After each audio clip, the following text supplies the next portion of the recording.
મિત્રો, farmer registry શું છે તે આપણે સમજીશું. ફાર્મર રજિસ્ટ્રી મારફત દરેક ખેડૂતને પોતાની ડિજિટલ ઓળખ મળે છે કે હું કોણ છું. દરેક ખેડૂતોની ખેડૂત આઈડી બને છે.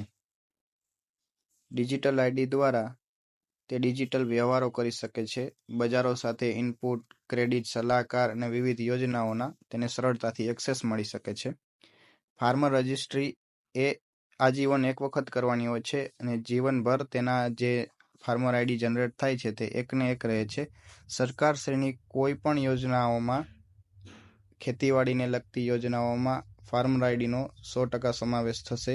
ડિજિટલ સેવાનો ઉપયોગ સરળ બનશે. ફાર્મર રજિસ્ટ્રી મારફત રાજ્યના ખેડૂતોને આધાર કાર્ડની જેમ યુનિક ફાર્મર આઈડી મળશે.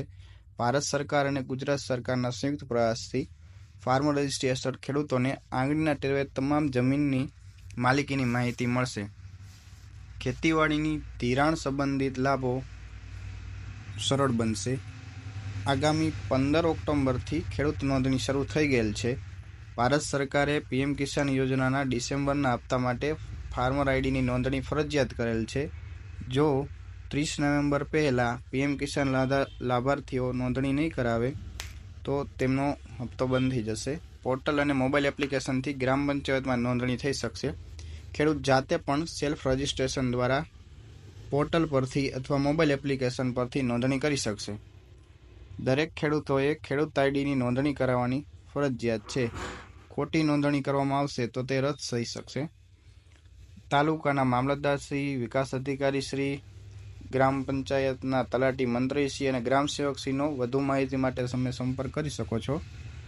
ફાર્મર રજિસ્ટ્રીની મુખ્ય કામગીરીઓ શું છે તે થોડું ધ્યાનમાં લઈએ. ફાર્મર રજિસ્ટ્રેશન કેવી રીતે થશે? તો ખેડૂત જાતે સેલ્ફ રજિસ્ટ્રેશન દ્વારા કરી શકશે અથવા તો તે ગ્રામ પંચાયતમાં વીસી પાસે અથવા તો જન સુવિધા કેન્દ્ર એટલે CSC પાસે જઈને કરાવી શકશે. તેમાં એપ્રુવલની કામગીરી કોણ કરશે?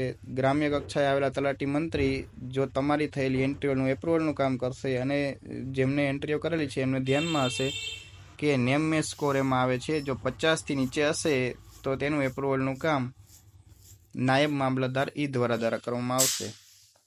ફાર્મર આઈડીમાં દરેક ખેડૂતને 11 આંકડાનો એક યુનિક આઈડી મળે છે જે કેન્દ્રમાંથી જનરેટ થઈને આવે છે. આ પ્રક્રિયામાં મુખ્ય આપણે ખેડૂત પોતાના સર્વે નંબર સાથે આધાર કાર્ડ લિંક કરવાનું કામ કરે છે. જ્યારે ખેડૂત ફાર્મર રજિસ્ટ્રી માટે જાય ત્યારે એને શું જરૂરી વસ્તુઓ લઈ જવી પડે છે? એક તો આધાર કાર્ડ સાથે લિંક હોય એ મોબાઈલ નંબર, OTP માટે અને સર્વે નંબરની વિગત. એના માટે તે 7, 12 અથવા 8 લઈને જઈ શકે છે. ટેકનિકલ કઈ જરૂરિયાત પડે છે? મોબાઈલની જરૂર પડે છે, કોમ્પ્યુટરની અને ઇન્ટરનેટની જરૂર પડે છે. આમાં ઘણી બધી ફાર્મર રજિસ્ટ્રીની અંતર્ગત ગેરમાર્ગે દોરવાના પ્રયત્નો થતા હોય છે, તો આપણે એનાથી દૂર રહેવાનું. Social media, Facebook, Instagram, YouTube દ્વારા જુદી જુદી જાહેરાતો આવતી હોય છે. એ અફવાઓ, ખોટી માહિતીમાં પડવાનું નહીં. સરકાર દ્વારા સીધી જે સૂચનાઓ આપવામાં આવે એ ધ્યાનમાં લેવી. કોઈ પણ SMS એપ્લિકેશન લિંક આવે એનો ઉપયોગ કરીને કોઈ પણ એપ્લિકેશન ડાઉનલોડ કરવી નહીં. સરકારશ્રીની જે ઓફિશિયલ સાઇટ દ્વારા માહિતી આપવામાં આવે કે અધિકારીઓ દ્વારા માહિતી આપવામાં આવે એ એપ્લિકેશનો ડાઉનલોડ કરવી અને એ પ્લે સ્ટોરમાંથી જ આપને મળી જશે. આપનો ખૂબ ખૂબ ધન્યવાદ.